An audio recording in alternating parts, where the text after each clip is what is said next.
Hello and welcome back to Aetheral Space 9.5 Infiltration. As you notice, for comedic effect, I pronounced it wrong. The name. I thought you said I'm infiltration. I'm stuff. I didn't know what that meant. I'm stuff. Yeah, welcome Darnell, back to... No! Your Tanhony is awesome. Last time on Aetheral Space, Musashi kind of fell deeper into his, sort of fucked up shit going on, and he told Jean Lyons what happened on planet Panacea, and Jean Lyons was like, help me take down the final church, and Musashi was like, okay, and then Jean Lyons revealed a new character he was going to be working with, Olga, who I will not say things about, because I don't want to ruin it, but let's just say readers with keen memories might be able to decipher more information about her. Mm-hmm. Aside from that... they were also getting snazzed up for a party. Yeah, everyone was getting snazzed up for a party, which I was very excited about. And also, not Helga, Mila talked to Dr. What was his name? Cloud. Dr. Cloud, from Final Fantasy, about, his Aether research shenanigans. And I believe that was everything? That was it, yeah. Okay. The man who was like God stood amid the ruins of a world, the cape he wore over his bare chest flowing in the wind. A dark red sun glowed in the sky, all but completely blocked by the legion of ships that infested the sky like locusts. The boy and his fellows, an army in identical uniforms, stood dutifully behind their leader. Each held an identical plasma musket up towards the sky, like a metal forest in miniature, or a city of skyscrapers stretching up to the stars. The man who was like God lifted his last opponent up by the scruff of his collar, inspecting the body. The opponent had been celebrated as a reincarnation of a mighty warrior, who had slain countless mighty beasts and annihilated all rivals as he led his tribe to domination of the planet they'd made their home. The opponent's name no longer mattered, but there were likely only 100 or so people in the galaxy that were capable of matching his strength. Disappointing, muttered the man who was like God, tossing the legend aside. The boy watched his power with awestruck eyes. In a memory. I couldn't remember if that was the person who I think it is his voice or not. Well, Giovanni I'm sorry, what were you saying? I wasn't really going to say anything. I was just like, yeah, right, yeah. Just NPC noises. Giovanni Sigma Testament threw open the massive wooden doors as he strode into the garden of Gertrude Hearth, his face expressionlessly resolute. He took no time to look at the greenery, not at the bright lights above. Once they had managed to sneak a camera into this chamber, and so he was already familiar with the scenery. He simply walked, shoes clicking against the stone path, robes swishing behind him from the speed of his pace, to the place where he knew the humorless Apex Bishop would be waiting.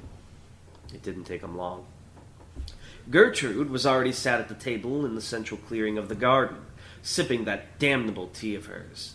The hedge perimeter around the clearing cast deep shade over her, yet the smug look on her face was still unmistakable. As she saw Giovanni approaching, she raised a cheerful hand in greeting. "Ahoy!" she called out. "I was surprised you wanted to meet so early." Giovanni did not answer. He didn't even blink. He simply continued to walk towards her.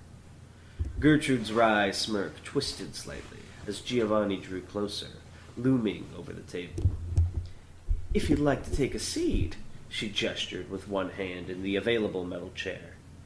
"Of course," Giovanni replied. He took the seat, lifted it high above his head, and tore it in half with his bare hands. Metal screeched as it was wrenched out of shape. And when he was done, Giovanni tossed the two pieces down to the ground like trash. The entire time, he did not break eye contact with Gertrude. "I'd like to discuss some..." Yeah, I mean, that's his name. "I'd like to discuss some matters with you," he said, voice cold, his red eyes staring down at her. Gertrude narrowed her eyes. I suppose you'll have to do it standing up then. It's highly irregular for two of the Apex bishops to meet up like this before the true meet proper. I don't know that Apex Bishop Asmagius would approve, honestly. What I'm here to discuss does not concern the Paradisus, Giovanni responded, without missing a beat. It is a matter between you and me, unworthy of the true meet. He told no lie. In Giovanni's mind, the Paradisus were irrelevant. They displayed none of the avaricious impudence of the humanists, nor their disrespect for boundaries. So long as they were satisfied with their false world, he was more than content to leave them be. Well, Gertrude sipped her tea, this sounds very serious indeed. What is it you wanted to talk about? Third verse. Giovanni blinked, suppressing the natural flinch of surprise. I don't want to talk about anything. I'm here to remind you of your obligations. Gertrude rolled her eyes. Wait, what happened with the third verse there? Oh, who can say? Gertrude rolled her eyes. Well, what are my obligations then, child? You seem to be using a lot of words without actually saying anything. A deep breath through the nose as Giovanni prepared himself, closing his eyes. If nothing else, he had to give her a chance. He could not show weakness at this moment. Only a monolith of pride was worthy to dictate history. He opened his eyes again. You are to lift the illegal quarantine on Polis immediately, he said, with all the dignity of gospel. In addition, since the initial delineation of borders during the establishment of the final church, the humanist sect has improperly absorbed 223 systems that, by right, belong to the Superbians. You will also return these systems to us. I expect a signed contract promising your agreement to these terms by the end of the true meet. Gertrude blinked, and the smirk fell from her face. Oh, she said, sarcasm dyeing her tone. Is that all? Third verse, Giovanni nodded. Of course. I bid you good day, Apex Bishop. Make the right choice for your people. So how big of a deal is 223 systems? Like, obviously it's solar huge, systems. but Yeah, like, it's pretty big. It's pretty ridiculous in demand. interesting. So how many, like, for example, so I can get reference, how many systems does Giovanni have right now? I would say around the area of 2,000 or so. Oh, wow, so that is a pretty significant. And are all of those, like, with people, or are some of them just empty space? It's a mix. Some of them for resources, some of them are for, like, where people actually live. Gotcha.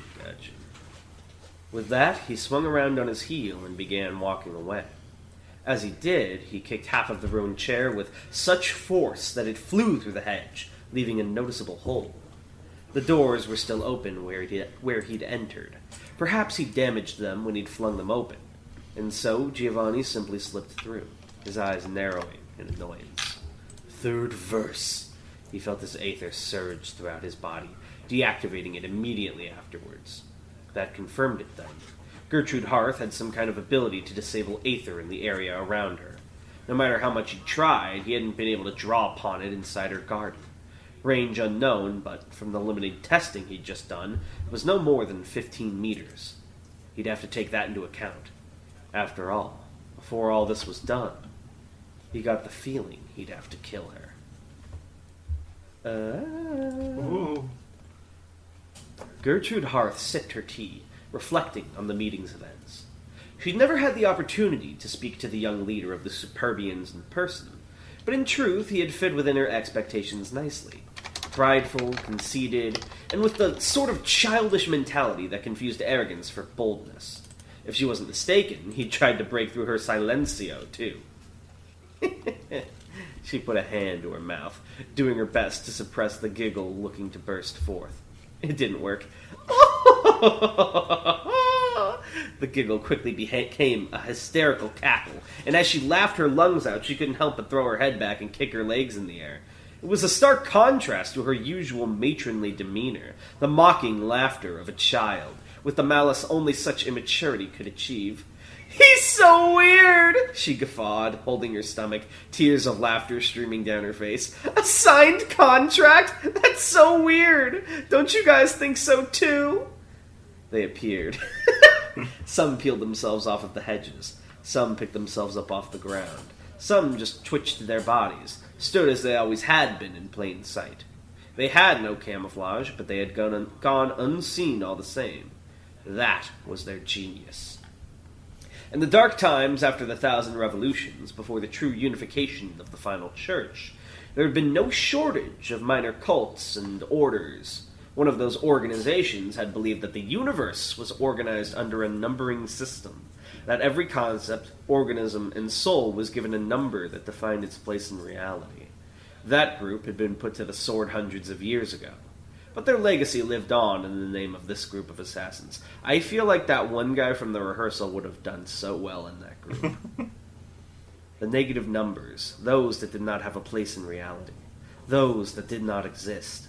13 in all. Their bodies were wrapped in bandages from head to toe, with only minute gaps for their eyes and mouths. Brutal weapons were clutched in their hands like lifelines, curved sickles and serrated knives and spiked whips, their surfaces still coated with dried blood.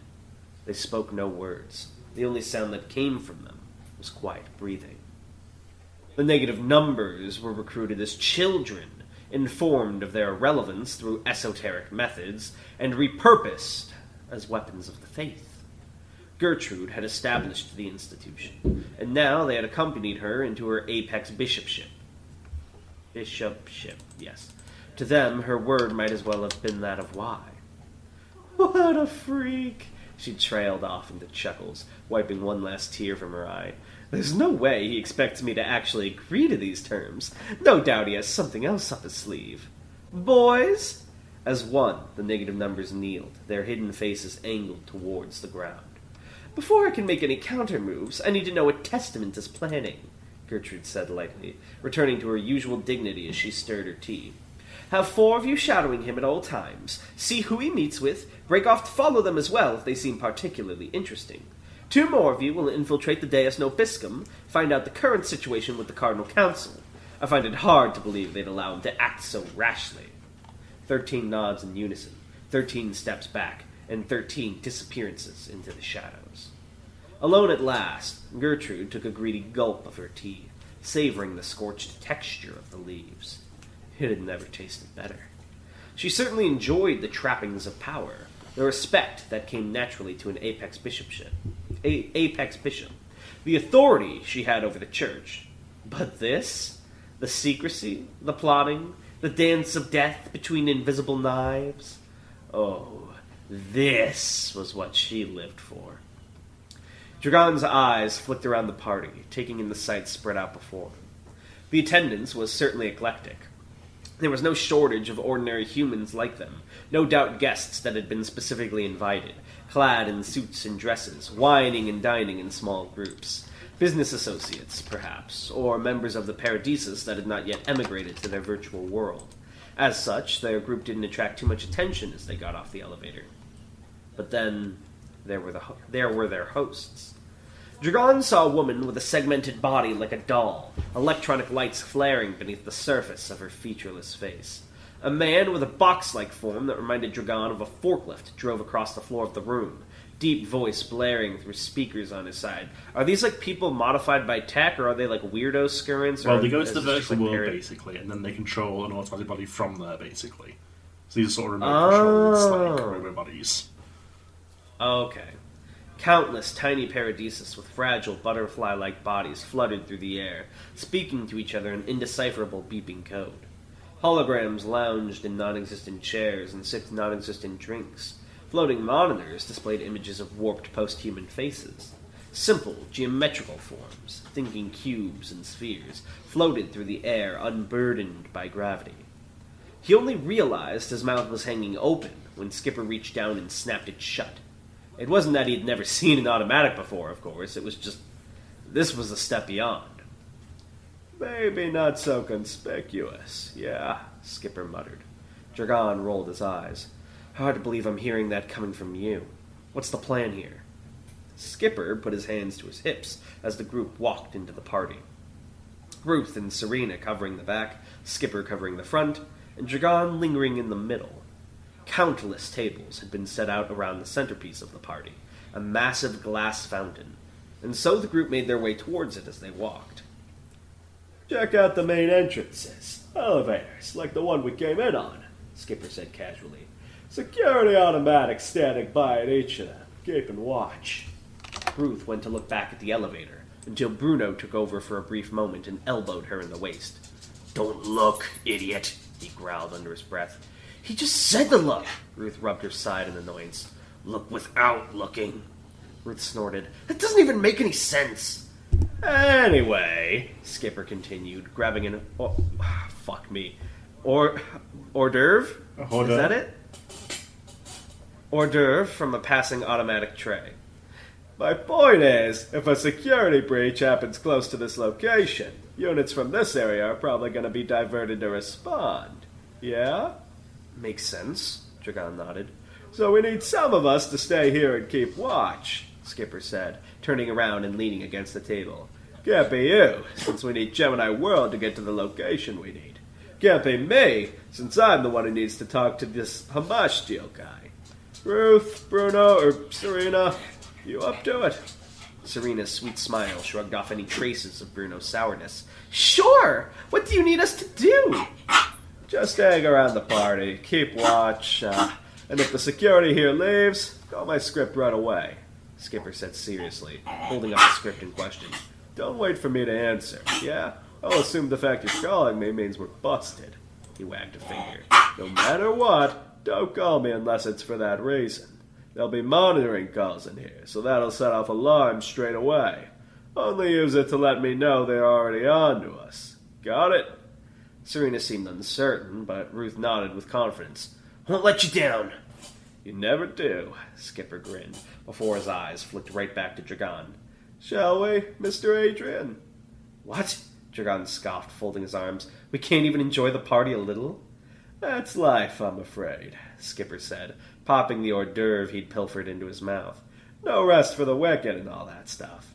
Now, Mr. Adrian, if I'm not mistaken, the porcelain throne awaits. Best place to enter the ventilation systems from. Ah, classic! Classic fancy party infiltration route. I love it. Please never describe a bathroom like that again. No promises. Ruth, Serena, I'm counting on you two. Skipper grinned, raising a hand in goodbye as he turned and began to walk away. Dragon sighed and followed after him, a twisted frown on his face. As they made their way out of the party and into the adjoining hallway where the bathroom was supposed to be, Dragon managed to catch snippets of conversation from the other attendees. Most of it was as he'd expected, discussions of production contracts and automatic innovations, but there also seemed to be some concerned talk about the apex bishop of the Superbians. Well, those weren't his problems right now. The hallway leading to the bathroom was black like the rest of the ship, but the consistent lighting from above was enough to prevent any discomfort. One wall of the hallway was taken up by a looping videograph of a waterfall, while the other was composed of some kind of dark wood. And say, Skipper whistled as they reached the far door. I really shelled out for this pisser, huh? Dragon glared up at him. You're ruining bathrooms for me again. Skipper chuckled and opened the bathroom door. A metal sphere floated in the room just beyond. Wow, what's a good voice for him? Help me out here. I'd say like the voice I do for God the Car, I would say, basically. The voice you do for who? God's the Car in Havoc Moon. Hello, said Hamashtiel. It took me a second to remember.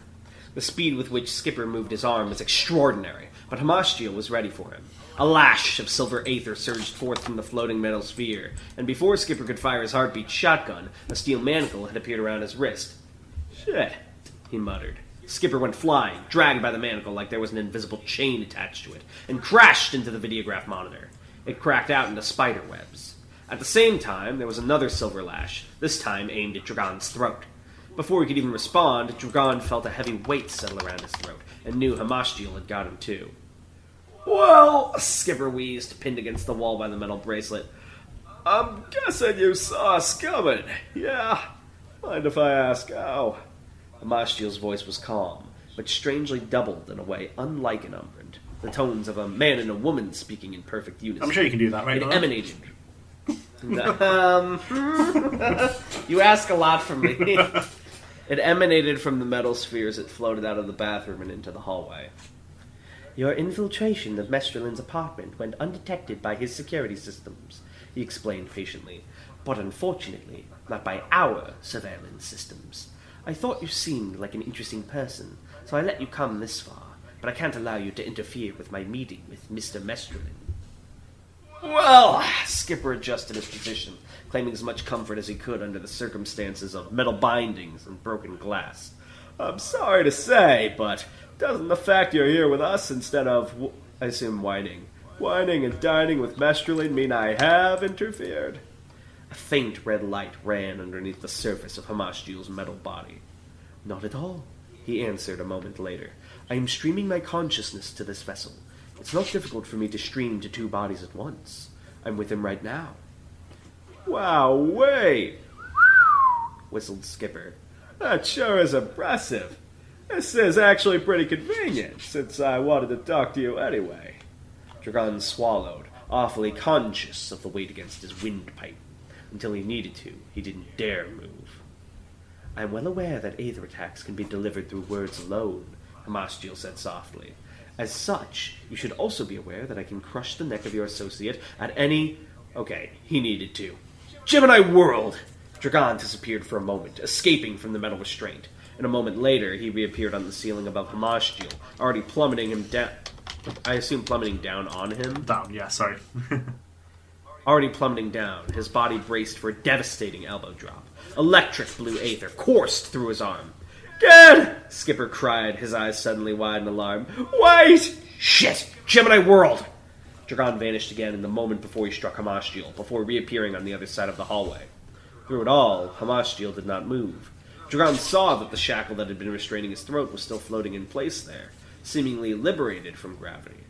Sparks of silver aether ran along its surface. Are you surprised I can use aether from an automatic body? Hamashjiel asked, seemingly reading Dragon's expression.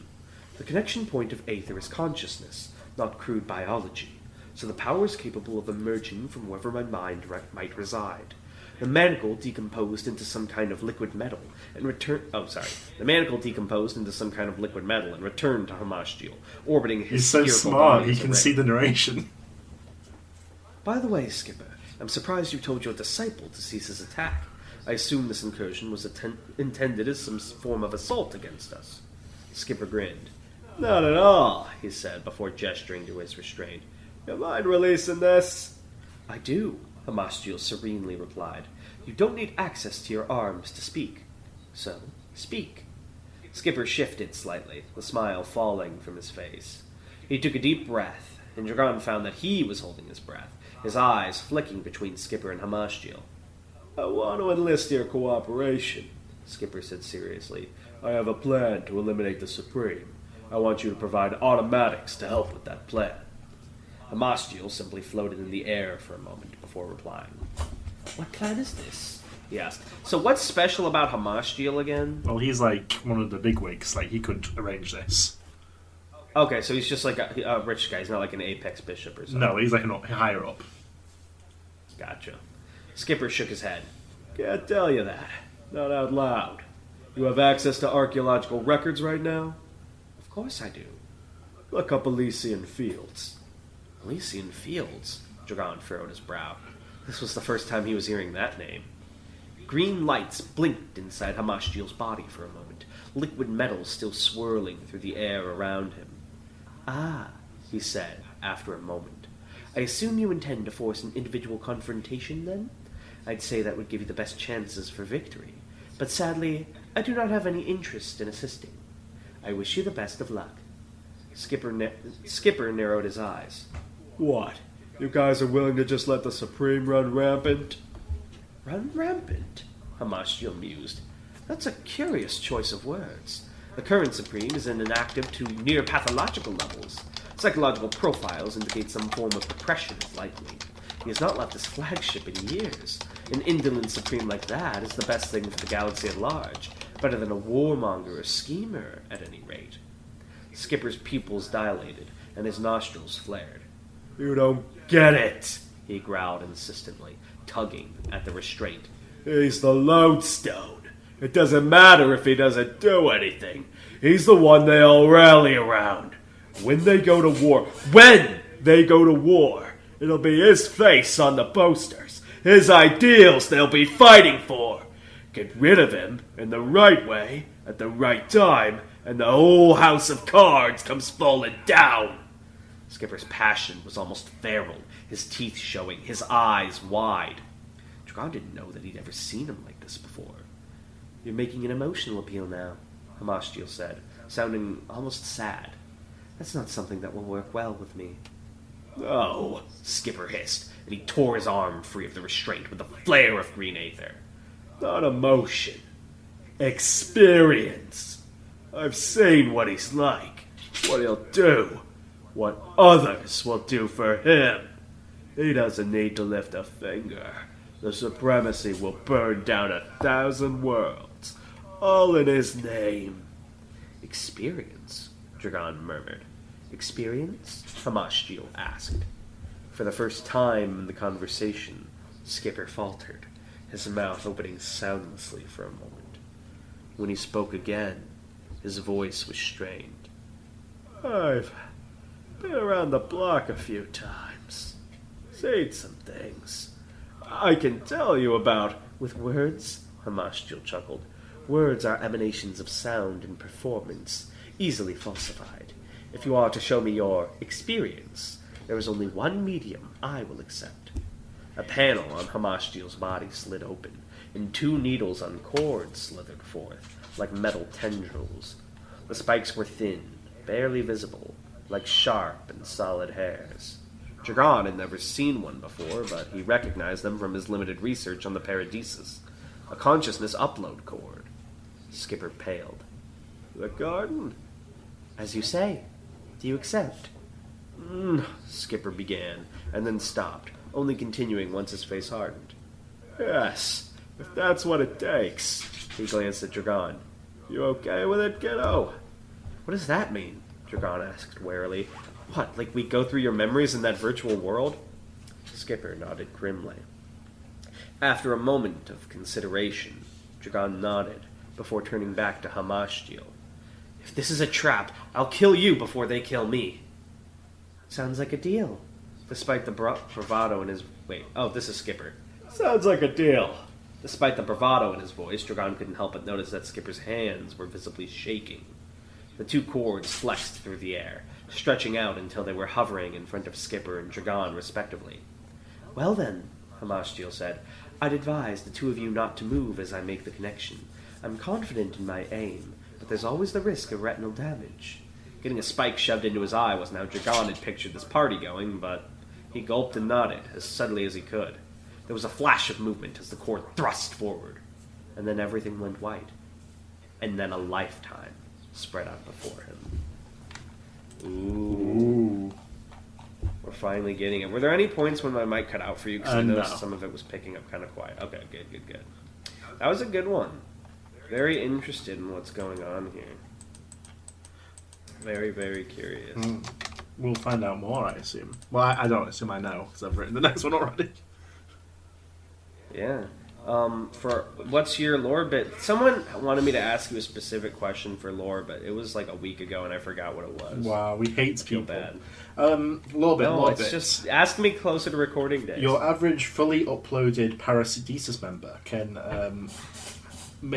technically they can maintain up to 2 human level intelligences sort of split off at once. Like Hamastiel is having this talk here as he's in a meeting with someone else, and they're sort of acting at the same time in both locations. Technically, the Paradisus member could control up to 5 bodies at once, but at that point, the quality would be split so much that there'd be sort of animalistic level intelligence in each body. I was gonna say, if you split, could you split specific parts of your brain functions and personalities and basically do a pseudo cot? Oh, okay. Not really. Just Here's be another I am question. over here and I am also over here at the same time. Side lore question. Hamastiel pretty casually mentioned that Aether has to do with consciousness. Is that relatively common knowledge, or is that some top secret shit? Well, it's not top secret. It's only true Aether heads know this, basically. There's level. It's only people on the r/Aether subreddit. Yeah, most people Aether is the electric power that makes you do cool stuff. Nice. And I had a curious question. Does Aether make a sound? It could make. Usually it's silent, but like some people could have like rare cases that's bigger like an Aether tick where the Aether makes a sound. Yeah, because I thought that might be a cool Aether tick where it's like a humming, like electric sound, like a bug zapper when you're using it. Like, But by default, it would be silence for most people. Interesting. Got it. All right. Well, thank you for your time, and thank you everyone for listening, and we'll see you next time. And hopefully, sometime soon when I move out, I'm planning to get a new office chair so you won't hear the squeaking every 2 seconds on this shitty-ass dining chair. But for now, bye. Bye.